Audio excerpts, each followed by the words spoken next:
আল্লাহ রাব্বুল আলামিন বলছেন কুল্লু নাফসিন যায়িকাতুল মাউত।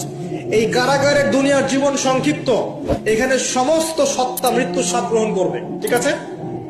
এবং কিয়ামতের মাঠে তোমাদের সবাইকে জাত জাত প্রতিদান দেওয়া হবে।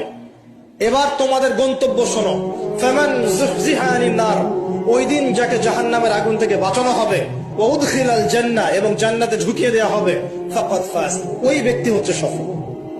This is the real definition of success. কথা বুঝতে চেষ্টা করেন, এটা হচ্ছে the real and final destination and definition of success. এটা সাফল্যের সবচেয়ে সেরা এবং কি বলবো চূড়ান্ত সাফল্যের সংজ্ঞা।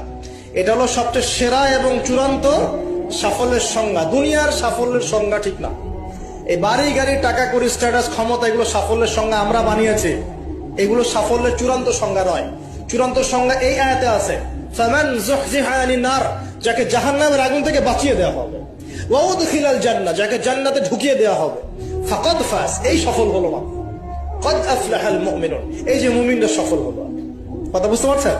অতএব সাফল্যের সংজ্ঞা আমাদেরকে শেখানো হয়, এটা চূড়ান্ত সংজ্ঞা নয়, ওইটাই সাফল্যের চূড়ান্ত সংজ্ঞা। পৃথিবীতে আমার অনেক ক্ষমতা আছে, জান্নাত না লাভ করতে পারলে কোনো লাভ নাই। দুনিয়াতে আমি অনেক বড় আলখাল্লা পরে আলেম টাইটেল নিয়ে বসে আছি, জান্নাতে ঢুকতে না পারলে আমি সফল না। দুনিয়াতে আমার